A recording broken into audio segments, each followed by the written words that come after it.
Well, thank you very much. That was very unexpected, but incredibly acted upon by Secret Service and law enforcement. And this was an event dedicated to freedom of speech that was supposed to bring together members of both parties with members of the press. And in a certain way it did, because the fact that they just unified, I saw a room that was just totally unified. It was in one way very beautiful, a very beautiful thing to see. A man charged a security checkpoint armed with multiple weapons, and he was taken down by some very brave members of Secret Service, and they acted very quickly and have just released, for purposes of transparency, clarity, I've ordered it to be put out. You probably have it by now, put out on Truth and put out on many other platforms.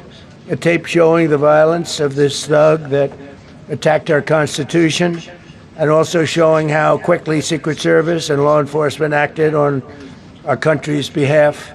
Really did a great job. One officer was shot, but saved by the fact that he was wearing obviously a very good bulletproof vest. He was shot from very close distance with a very powerful gun, and the vest did the job. I just spoke to the officer, and he's doing great. He's in great shape. He is has very high spirits, and we told him we love him and respect him, and he's a very proud guy. He's very proud of what he does, Secret Service agent. And we looked at all of the conditions that took place tonight, and I will say, you know, it's not a particularly secure building. And I didn't want to say this, but this is why we have to have all of the attributes of what we're planning at the White House. It's actually a larger room, and it's much more secure. It's drone-proof, it's bulletproof glass. We need the ballroom. That's why Secret Service, that's why the military are demanding it. They've wanted the ballroom for 150 years for lots of different reasons, but today's a little bit different, because today we need levels of security that probably nobody's ever seen before. But everyone owes a tremendous debt of gratitude to the courage of law enforcement, the law enforcement, and working with the D.C. police, and we just spoke with the mayor. And when we're finished, the police chief is going to take over and discuss it also from their viewpoint. But they also performed exactly as they were supposed to, and you see the attacker in different positions, but you also see the attacker totally subdued and under control. So as you know, this is not the first time in the past couple of years that our republic has been attacked by a would-be assassin who sought to kill. In Butler, Pennsylvania, less than 2 years ago, you all know that story. And in Palm Beach, Florida, a few months after that, we came close. We really had, again, we had some great work done by law enforcement. But in light of this evening's events, I ask that all Americans recommit with their hearts in resolving our difference peacefully. We have to resolve our differences. I will say, you had Republicans, Democrats, independents, conservatives, liberals, and progressives.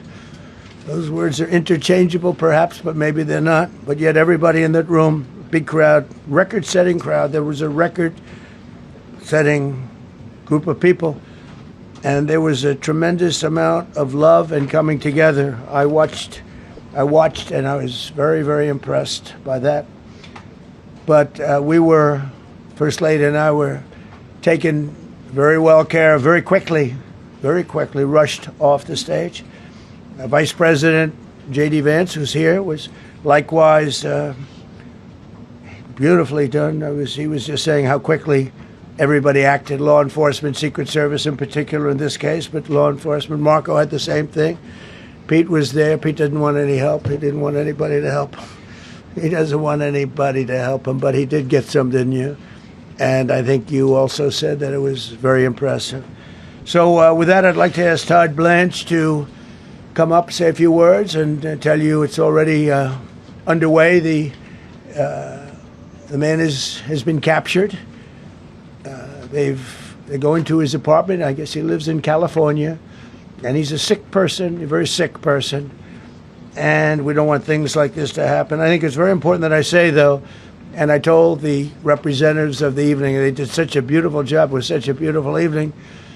And again, they're talking about free speech in our Constitution. That's what it's all about, not just White House correspondents. It was really based on free speech in our Constitution.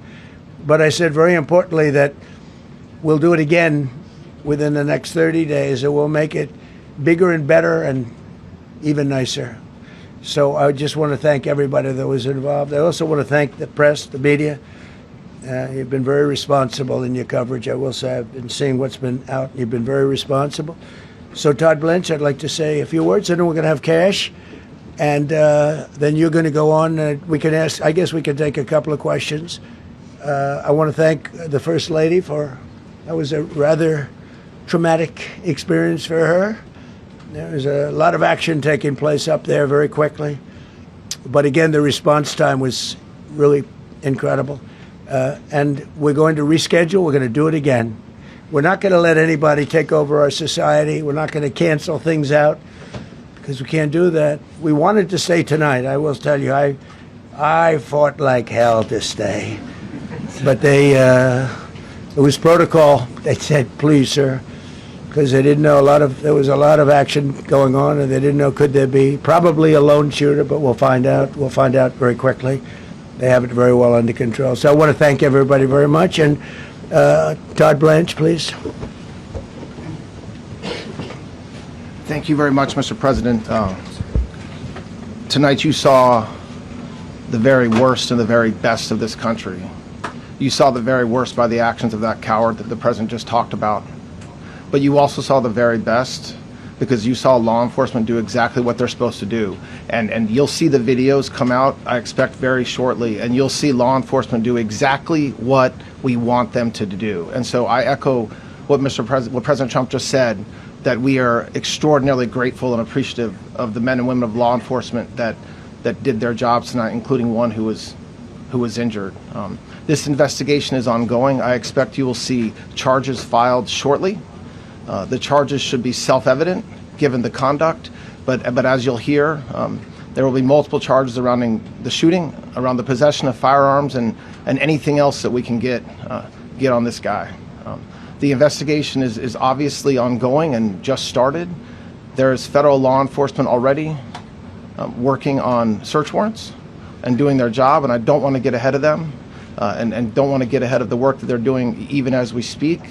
Director Patel and I were just on the crime scene a short while ago, and everybody in this room should rest assured that the Metropolitan Police Department, the FBI, Secret Service, everybody's on the scene doing their job.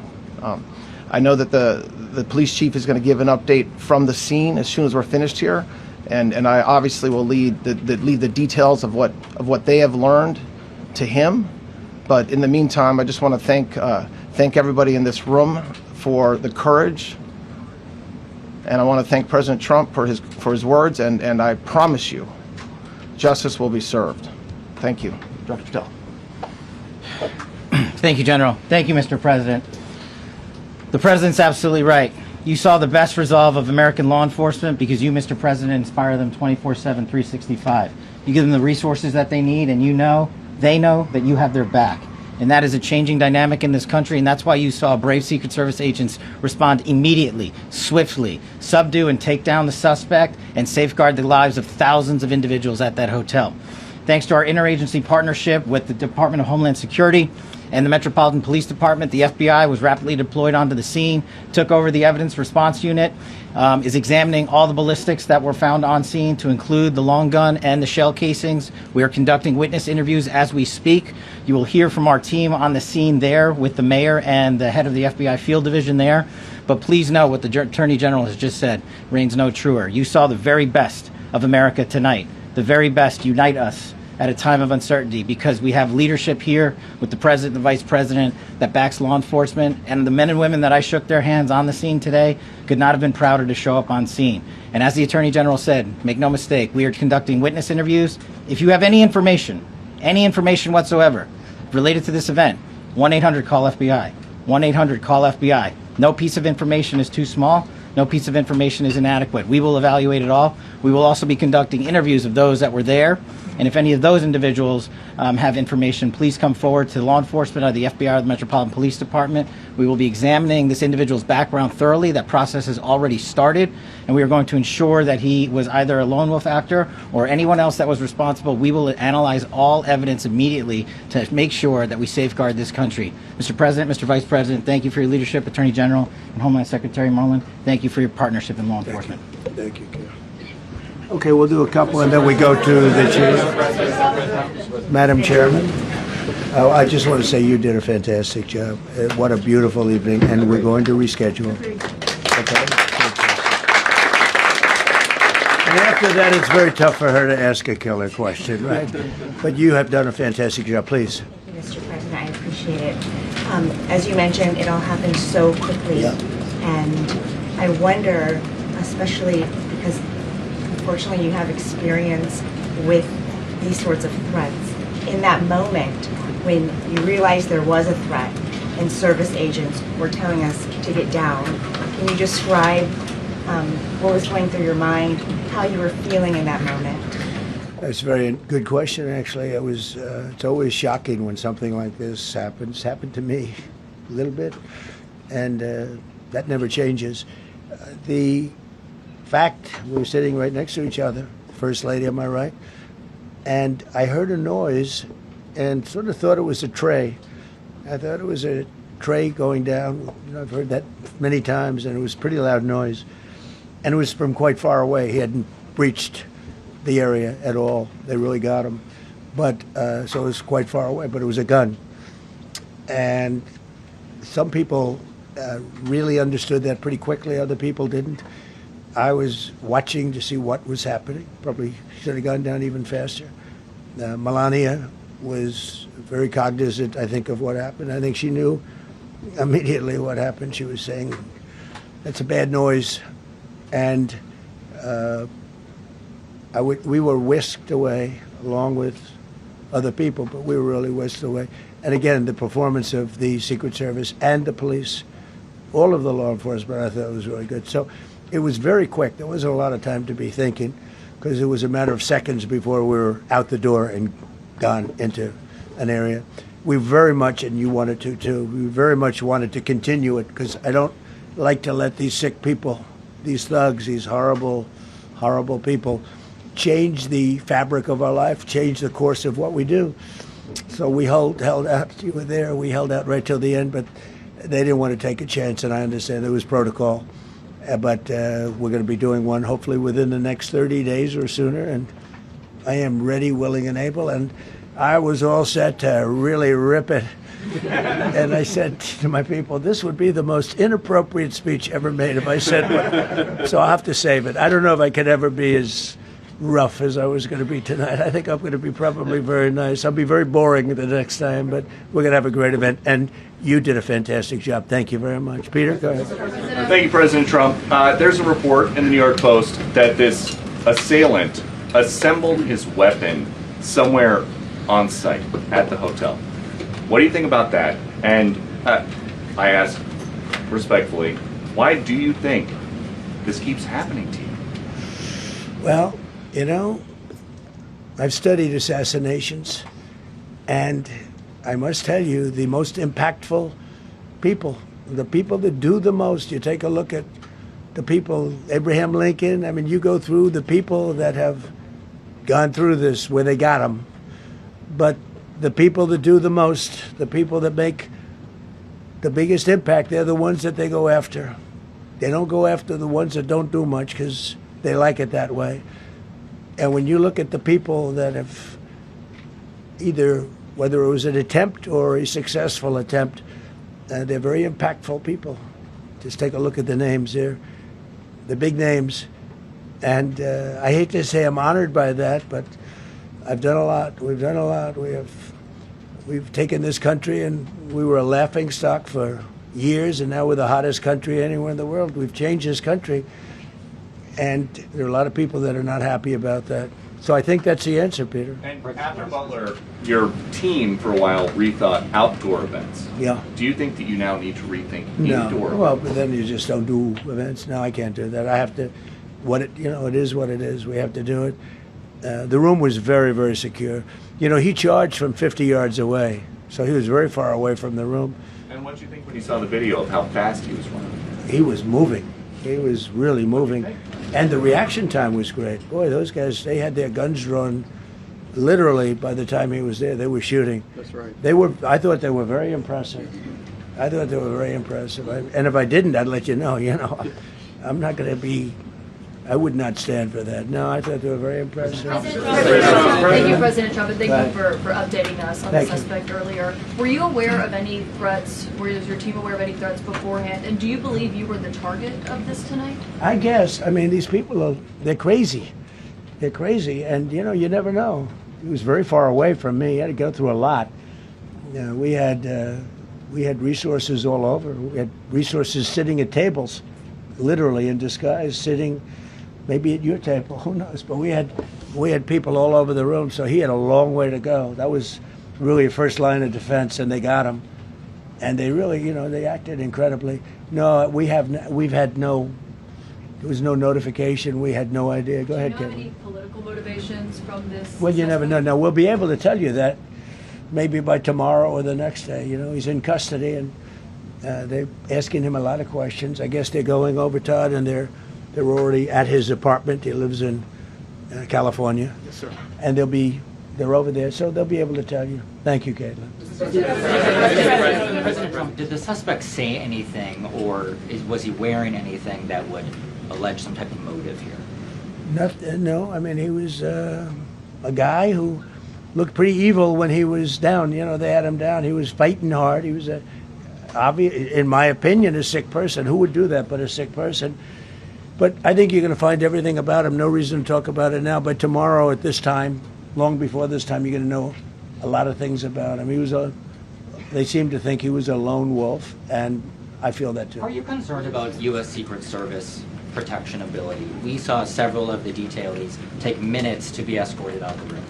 No, they acted very quickly. No, I was very impressed by Secret Service. I mean, I'm the one, and Mark Wayne, you would agree with that, I think. Absolutely. I'm the one that would complain. You don't have to complain for me. I would be complaining. I'd be up here right now saying they didn't do their job. Oh, believe me, because, it's my life, and I want to live because I want to make this country great. That's why I want to live. But when you're impactful, they go after you. When you're not impactful, they leave you alone. Okay, a couple of more. Go ahead, please. Is there any indication that this shooting could have been linked to the war in Iran? I don't think so, but you never know. We're going to know a lot. We have the best people in the world working on it, and we're going to know a lot. Please. Mr. President, there's a lot. You, as well as some of us who have covered Butler, experienced another horrific day 2 years ago. Yeah. What felt similar? You had the First Lady with you today. What felt different? And you have another 2+ years in office. Are you concerned about something like this happening Well, I again? can't be concerned. I can only get great people. They did the job, in my opinion, a much better job than Butler. Butler had one weak spot that we all know about. Somebody should have been up there. But even Butler, we had our sniper on our side within 4.2 seconds from a distance of about 400 yards, one shot, and he was gone. And if he didn't do it, now, he's David. His name was David. I say, hello, David, every time I see him. David, I like you very much, David. But think of that. Now, if he doesn't hit him, and he hit him right between the eyes from 400 yards without any notice, nobody knew. He heard a sound. He looked over, and there was actually a tree that was somewhat in his way. You know the story very well. And he aimed, he fired, and if he didn't do that, beyond me, you would have had a lot more people killed. We lost one great person and 2 people very badly hurt. They're okay now. But no, that was so. In a sense, they It was pretty amazing the job they did. But they did have that one weak spot, as you know. They should have had that covered. Tonight they had everything covered very quickly, and he was fast. He was running full blast, and they got him before they got any further. I was very far away. You know, he hadn't anywhere close to breached the doors of the ballroom. The ballroom was sealed, and everybody in there. That's why once those doors opened, they didn't want to do tonight. If the doors weren't opened, we could have probably done it tonight. But I think we're much better off rescheduling. Yeah, please. Mr. President, for you and perhaps law enforcement as well, what is the level of confidence that this was a lone actor, and has the suspect made any statements to police while in custody? Yeah, I think it's just it's not my profession. We have great professionals up here and outside that have been working with us. My impression is he was a lone wolf, whack job. These are crazy people. These are crazy people, and they have to be dealt with. We had that in the second attempt, as you know, and he's spending life in prison. Because if you let him out, they'll probably, if he serves 10 years or 15 years, you let him out, he'll probably try it again with somebody else. They're sick people. We have a lot of sick people. But you're going to know, I think very shortly, you're going to know, Todd, a lot about him. You're going to know a lot about him. Yeah, a couple of more. Yeah, please, go ahead. Are you concerned about political violence? This could be politically motivated. All violence. I'm concerned about everything. Look, but I can't be so concerned that you can't function. No, I'm here. It's a dangerous profession. You know, I tell the story. Race car drivers, I think it's very dangerous. So if you take 1% and then take about 10% of 1%, just to break it down very easily, they die. So much less than 1%, 10% of 1%. I think bull riding is very dangerous. If you take about the same, 10% of 1%, much less than 1%. But if you take presidents, it's 5.8%. And about 8% are shot at. So nobody told me this was such a dangerous profession. If Marco would have told me, maybe I wouldn't have run. Maybe I would have said, I'll take a pass. No, it's a dangerous profession, but I don't view it that way. Look, I'm here to do a job. As part of the job, it is a dangerous. I can't imagine that there's any profession that's more dangerous. But I love the country, and I'm very proud. I'm very proud of the job we've done. You see what's happened. We have a great country. We've got, I think, the most successful, the hottest country anywhere in the world. This happened over a period of just a year, and we're going to do great things. But with that come risks. There's no question about it. Yeah. To that end, I mean, there's been so much political violence, not just aimed at yourself, but at other members of Congress, state house speakers, you name it. Is that just the cost of doing business to do politics in America anymore? Yeah. Well, what does that say about our country? Elsewhere too. We're not the only country. You look at this great violence with all countries. I was talking to somebody from another country today, and they have numerous assassinations of political figures all over the world. You look at South America, it's like some of the numbers are just horrific. It's dangerous. It's dangerous stuff, whether it's here or someplace else. No country is immune. No country. Good question. Is it possible to turn that temperature down at this point? Well, probably if I decided to just not do much, if I let everybody rip us off and take advantage of us. Look, we're leading the world in trade now. We're leading the world in the military. We're the greatest military in the world. I rebuilt it in my first term, and now we use it because we have no choice. We can't let, as an example, Iran, we can't let them get a nuclear weapon. Everything will be peanuts compared to that if they ever were given a nuclear weapon, and they'd use it too. Marco and I were talking about it today. They would use it without even hesitation. We can't do that. It was a shame. I said, oh boy, look at the numbers. We just broke 50,000 in the Dow. We just broke 7,000 in the S&P. They said we couldn't do it in 7 years, in 5 years, 4 years. They were saying maybe in 5 or 6 years. And we did it in 1 year. And I called everybody together. I called all of these people and others, and I said, we have to take a little journey. I seek to do this. We just had the great number. We just broke 50,000. Wasn't supposed to happen during my term. Wasn't reachable. We did it in 1 year, and I said, we're going to have to make a journey to Iran. They're going to have a nuclear weapon if we don't do it. We had the B-2 bombers take them out. I terminated in the first term the Obama agreement, the Iran nuclear agreement, which was a disaster. That was a road to a nuclear weapon. They would have used it. They would have used it 100%. So, when you do things like that, you become a target. If I wasn't doing that, I guess I'd be a lot less of a target. But I'm honored to be. Okay, one more question. Go ahead. Yeah, go ahead. Thank you, President Trump. Thank you, President Trump. Do you know how the gun was brought into the hotel? And also, how does this event impact you as the leader of our country? Do you think it will change your I leadership? like not to think about it. I lead a pretty normal life, considering it's a dangerous life. I think I handle it as well as it can be handled. I think a lot of other people, you read stories where they become basket cases. To be honest with you, I'm not a basket case. I really take it as it is. I do it for the country. I'm not doing it for any other reason. I have a first lady who's doing a terrific job. She loves the country, and she recognizes it better than anybody. She's told me numerous times. She said, "You are in a dangerous job," but that goes along with her too. I mean, it's dangerous for her too. We sat there tonight. We heard that noise, and it was either a tray or a bullet. I was hoping it was a tray, but it wasn't. And again, we had some very brave people doing a great job, so we're very proud of them and happy with them. I just want to thank everybody. They will be able to give you all that information as to the names and everything else. I think we released the names already. Most of you would have it, but his name. We appreciate it. I see so many tuxedos and beautiful dresses. It was a little different evening than we thought, but we're going to do it again, and we have a great chairman who we're so proud of, and we have to make it better. We'll make it safer, I guess, right? But we're going to make it even better. Okay, thank you very much. Thank you. President Trump, can we hear from the first lady talk about how impactful this was? Can we hear from her about? Well, honey, would you want to say something?